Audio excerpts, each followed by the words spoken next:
the Healing Through Love podcast with Charlene Lynch and Rose Davidson. In episode 142, learn to recognise early red flags of abuse and protect yourself with insights from Dana Nygaard. So I think you make a really good point there. Everything looks nice on the outside because often we all put on our best face, right? When you're first meeting someone, okay? We don't talk about I have a habit of this or that. However, they go to an extreme. And so often one of the warning signs is when a man tries to wrap the relationship up very quickly. So you're on the second date, you're cutting across something to maybe go to a movie, there's a jewelry store. And he points to the window and he says, "Which ring do you like?" They're all wedding rings. Like, why is he saying that this quickly? This is not like it's right before World War II when people have these whirlwind romances and were married for 50, 60 years happily. Why is the man trying to do that? I think it's because the facade, they're trying to keep it going with all the smoke and mirrors so that you believe they're a bunch of. Welcome to another episode of Healing Through Love. Each week, we share ideas, experiences, and resources to increase the awareness of domestic and family violence and to empower survivors to grow and thrive. We talk with experts who share their advice, or with people who have experienced abuse, no matter where they are on their journey. This is all about healing through love. And now, here are your hosts, Charlene Lynch and Rose Davidson.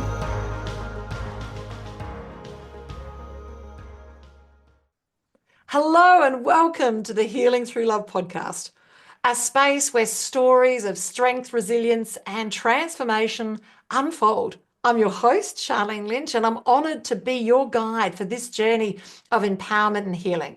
Today, we have a very special episode that's tailored just for you, whether you're driving the car or sipping a cup of tea or simply taking a moment to yourself. I want you to know that you're in a safe place. Healing Through Love is more than a podcast. It's a community, a beacon of hope, and a reminder that you are not alone. In this episode, we have a guest who'll share a story that resonates at the core of our mission, a story that illuminates the power of love, resilience, and unwavering strength that lies within each and every one of us. So settle in, take a deep breath, and let the healing begin. But before we dive into today's inspiring narrative, a quick reminder that if you find value in today's episode, please consider supporting us by subscribing, sharing, and leaving a review. Your engagement helps us, and it helps us reach the hearts and spread the message of healing at the speed of love. Today, we have a very special guest, and she's here today to talk about Catholic women who are driven by insecurity, who settle for men who don't value them, only to suffer in silence in a loveless or downright abusive marriage. Dana Nygaard is a renowned psychotherapist, a relationship coach, author, and national speaker who teaches single Catholic women how to date intentionally. I love this. Naila, how did you get here, Diana? How did you get here to talk about this subject of conscious dating? Thank you. I love the way you describe it. I love conscious dating. Well, in my private practice, great job, I have so many women that would come to me and tell me about the man they were dating, and they would list off these nice qualities, and I'd be like, that's lovely. And then they would eventually get to some not so nice qualities, and they would say, I was late, I'm never late, there was traffic, and he screamed at me for 30 minutes. Or I dropped something and he called me a vulgar name. Or he got angry at me and he grabbed my arm and shoved me up against a wall. And when I would point out, well, that's emotionally abusive and physically abusive behavior on the part of this man, they would get very embarrassed. They would drop their head. They wouldn't look at me. It was like they all had read the same script someplace. They would say, I'm so embarrassed. He's a really good guy. And I've mischaracterized him. And I'm like, that's not how really great guys act. And so I wanted to take what I was doing in my office with these women and expand it so I could actually go internationally helping women, because I'm only licensed as a psychotherapist in the state of Texas. Oh, everything's bigger in Texas. I love it. It is. It is. It's beautiful. Okay, one of my favorite places to visit. So as a psychotherapist, you are having conversations with women about basically their own self-worth, then really, isn't it? About how they value themselves, and then what is that line in the sand that shouldn't be crossed?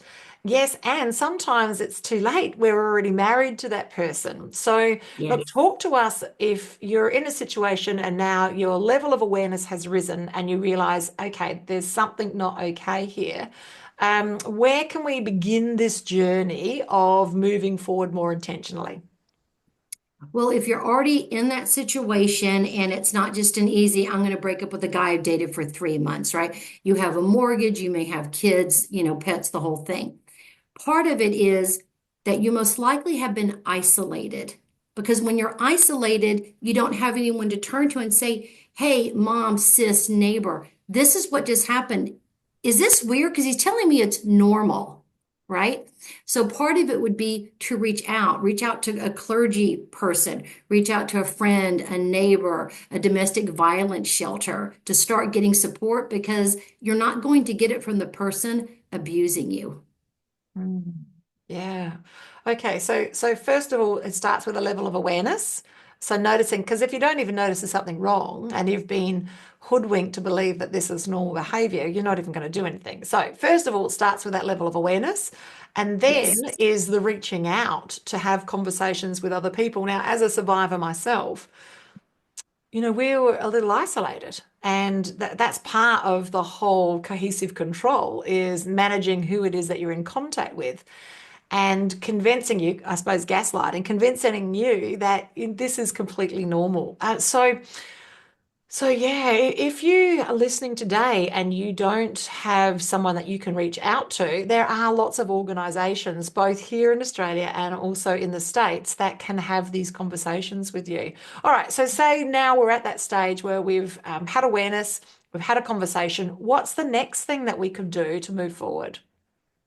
Well, part of it is to start noticing things like controlling behavior, because there may have been a period of time, maybe years even, where, as we said a moment ago, you took that behavior to be normal. So a lot of times the controlling behavior starts off and it's very subtle and it may be framed in a way where it's a concern or I'm just being practical. And they'll say things like, I'm just trying to make things easier for you by telling you how to change the baby's diaper, how to cook macaroni and cheese. Like, I don't need your help doing that. And then it escalates over time and they're just making decisions without you. So at that point, you need to stop being so compliant. Now, if it's a very dangerous situation, you don't need to do any of that. You just need to get away and be safe someplace. But to start pushing back, and what I always tell my clients is whenever you set a boundary, people who you have to set a boundary with, that's why you're having to do it. So they're not going to respect you, right?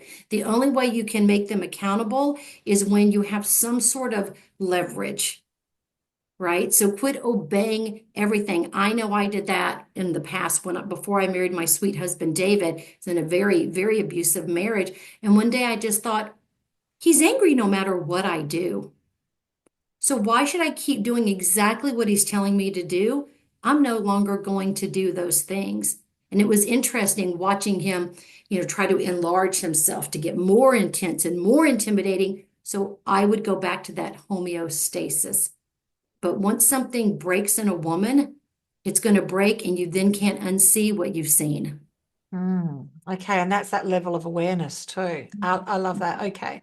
So the women that you're working with predominantly are women who are single and now want to have a new relationship, but they want to have a relationship that fits themselves on a spiritual level, but also fits them a match for who it is that they are now to move forward. So can we have a conversation from a singles perspective of what are the things that you would work with? How would you work with a client from a single perspective to make sure that they've got the right match to move forward? Is to notice the red flags, because what often happens is the women will downplay something. So they'll see it often, not always, but often they'll see it and they'll tell themselves like, like shove that down. Oh, he's had a rough day. He came from a really tough childhood. Well, a lot of people came from really tough childhoods, me one of them, and didn't turn out to be an abuser. So I think if it's something like that control, is be able to say to them, well, I appreciate your input, but I'd like to decide for myself. And I actually have a tip I'd love to pass on to test a man very, very early in the relationship. So let's say you have a date set, all right? First date, second date, doesn't matter. And you've agreed you're meeting at 7 at a particular restaurant and it's going to be Italian food. All right. So I would actually eat Italian food for lunch because then you're not lying. And I would say, hey, I wound up having Italian food for lunch. There's another restaurant next door. Could we go there instead? Barbecue, whatever. I'm thinking American food here, definitely Texas food, barbecue. And a man who really wants to see that woman and really wants to pursue her, he doesn't care if she wants to eat at the local gas station. He'll say yes, wherever you want. But a controlling man will get angry. So it's a great test early on before you're even invested. I love it. I love it. I think of my beautiful husband, and I got married late in life. So I'm 58 now. We got married 2023. So not long. It took me a long time to Beautiful. find the right man. And yeah, in hindsight, comparison to like he goes, yep, whatever works. Yes, and though previous partners, they've been controlling from where it is we eat, how much we spend, what it is that we do. So yeah, on every level, I love this. Okay, so you mentioned red flags, and you mentioned like testing the water really early in on the piece of where to go. What other things can we look at to help us make the right decisions that this is the right person? Because I did notice when I was in these relationships is that from the outside, everything looked really too amazing. And then it wasn't until involved in the relationship that I realized, and it's a bit too late now to do something. So tell us a little bit more about that. So I think you make a really good point there. Everything looks nice on the outside because often we all put on our best face, right? When you're first meeting someone, okay? We don't talk about I have a habit of this or that. However, they go to an extreme. And so often one of the warning signs is when a man tries to wrap the relationship up very quickly. So you're on the second date, you're cutting across something to maybe go to a movie, there's a jewelry store. And he points to the window and he says, which ring do you like? They're all wedding rings. Like, why is he saying that this quickly? This is not like it's right before World War II when people had these whirlwind romances and were married for 50, 60 years happily. Why is the man trying to do that? I think it's because the facade, they're trying to keep it going with all the smoke and mirrors so that you believe they're a bunch of bull. And that even happens in the Catholic faith, which is very sad because you're going to find manipulative people in every industry and every religion, right? There's just a certain percentage, at least 5, but probably closer to 10% of the people. And they will do enough and say enough things that sound Catholic. Let's go to Mass. I prayed a novena for your sick mother. And the woman will think, oh, look, he's Mr. Catholic. I found the right guy. No, because if you dated him longer, you would soon see his life does not match up with what he says he does. He talks the talk, but he doesn't walk the walk. So I think it's important to keep a journal. Come home from a date and write down what the experience was like. He said, order anything on the menu. Oh, I was so excited. I ordered lobster. But then he was really rude to the server. He was very patronizing to the people who sat next to us. Jot that stuff down because when you can see it in black and white, it's easier to back away. I love this. Okay, so you're dating someone and it's very early in on the piece, and you, there's different levels of faith, let's face Yeah. it. Like Mhm. sometimes it's just like a book cover, and from the outside looking in, you do. And I love this doing an analysis at the end of each of the dates to sort of see what levels of congruency there. But when you're looking at a longer term relationship, and if you're a faith-based person, what are sort of some sort of questions, or what are some of sort of the things that you can do to see the depth of their faith? Well, I think if you're dating longer, it's to ask them, like, what does this mean to you? Like, what does God mean to you? How do you describe God? And if they can't, I don't mean they need to be a theologian, but if they can't, then something's off if they're telling you they're Mr. and Mrs. Baptist or, whatever, their thing is.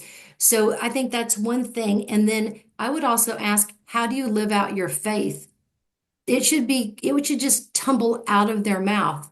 I do all these different things. These are my morning prayers, my evening prayers. I donate money here, I volunteer here. But if they're like, well, hang on, let me think, then they may not be at the same level. And in scripture, it says that we're not supposed to be unequally yoked. So I don't care if you're Jewish, Muslim, whatever, like you need someone that's on the same page as you so that you're not like the woman shouldn't be, in my opinion, and many theologians' opinion, is running the faith of the family because most women get very tired of that. They want their men to protect them, to provide for them, and they also want that spiritually. Okay, so it sounds like working with you is about diving in deep to have a better understanding of who you are, the values that it is that you want to have and the foundation that you want moving forward, and then how to test and measure this when you're dating as a single woman to make sure that they're a good match for you to move forward. Yeah? Exactly, you nailed it. Yeah, oh, I love it. I love it. I love it. All of these things are true. And you're right. It doesn't matter which faith you're of, but what we're saying is that for a more congenial experience, for a more Yes. flowing experience, it would be advantageous that you are on the same journey at least. So, but I do, in saying that though, I do know some Christians who are married to Buddhists and vice versa and other variations, and they are. It works, but I can see that if you want ease and grace, it's easier for the dinner table to be on the same page. I love it. And I love this under having an understanding of where they are in their journey because there Mhm. are different levels, depths, if you will, of Sure. spiritual journeys and the levels of curiosity as well. So even if you're listening today and you're at the very beginning of your curiosity on whatever faith you're following, then you know you want to find someone who's equally curious about the same faith to move forward. I love it. All right. So now when you work with people, do you work in person or do you work online? Because you're from Texas. So how does that work? Is it in person or online? Well, for counseling, it's in person or online, but it has to be that they reside in the state of Texas. Even if they go on vacation, they need to be in Texas in order for me to have a counseling session. That's the ethics of my profession as a licensed professional counselor. Now, with the coaching, I have an online community, which I love it because then I can bring people in nationally and internationally, which I think is very exciting because women are women across the globe. They all want true, deep, abiding love, and they want to be safe. I love it. I love it. So, if you had to give like the number one thing for people to move, well, for women to move forward, what would be the number one thing, the number one piece of advice that you would give people? I think the number one sign that you are headed towards an abusive relationship, because maybe it's brand new, is unwarranted jealousy. That's what the research shows. So if you were sitting on some guy's lap and he's groping you, of course, the average man is going to say, what the heck was just happening there? And he should probably not date that woman anymore, right? But when they're saying, why were you at the grocery store for 20 minutes? I thought you were just getting milk. Well, I got milk. I remembered a few other things. I ran into my neighbor Sandy. We visited a little bit. Who are you talking to? Or they like the way you dressed until now you're their woman. Suddenly, why are you wearing that? What do you mean? I've had this for years. I've worn it on dates with you. Yeah, but who are you trying to attract? You wore it with me to attract me. That is not something, because I've had women say to me, oh my gosh, it's so flattering. He cares that much about me. Girl, no. He is showing that he thinks he owns you and you're his possession. We are to use objects, not people in our lives. Mm. Oh, it's so powerful. I love it. And it's so true. I think back to some of the relationships that I've had previously, and what was okay to wear before we were dating is not okay to wear after. But in saying that, my amazing husband thinks that the most inappropriate things are still okay to wear to church, and that's okay. I love him, and he just says, "If you've got it, baby, just flaunt it." Man dearly. So I love this. So this is fascinating. So if you're listening today and you are a woman of faith and you want to know how to move forward and make better decisions for dating, please reach out to Dana in her group community if you're global, or if you're in the great state of Texas, to reach out to her specifically there, because that's where she can counsel you directly. I love this. If you're listening today and you are a survivor of family and or domestic violence and you're anywhere in the world, reach out to Healing Through Love, because we have amazing pamper days. Think day spa on steroids, where you come along, the entire thing is free. And quite frequently we have a little op shop for you to choose things from as well. And then you have your makeup done, your hair done, you'll have a massage, you'll have your chakras aligned, whatever it is, depending on where you're actually going. You'll have this beautiful day of a lovely indulgence, and it's free for survivors. So reach out to Healing Through Love and we'll point you in the right direction of where these beautiful events are near you. And if you're listening today and you are a practitioner, and that can be any type of practitioner that has a heart for change in the space of family and or domestic violence, reach out to us, because we're looking forward to connecting you to organisers in your area. We would love to have that conversation. Oh, now, as a final goodbye, what we'd love, Dana, if you could share your words of wisdom, what would be your words of wisdom to our audience today? Okay, so an apology without change is manipulation. So if you're with a man and you point out, hey, this thing happened, I'm very uncomfortable with it, I don't like it, I felt disrespected, you scared me, whatever it is, how does he respond? Is he defensive? Does he put it back on you? I can't believe you've offended me. No, dude, you offended me. Like, right? They'll flip it on you. So they have to have change-worthy behavior.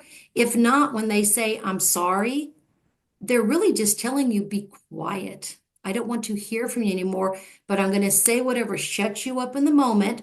And then later, I'm just going to do what I do. So really pay attention to, as you said earlier, the congruency. I love this. Thank you so much, Dana, for your words of wisdom. This has been a fantastic conversation with Healing Through Love and Dana. I love this. It's a goodbye from me and a goodbye from Dana. Thank you for joining us for this episode of Healing Through Love. You can get further resources, see the show notes, or simply reach out to us via our website at htlaustralia.org. Thanks so much for joining us, and we look forward to your company next time on the Healing Through Love podcast.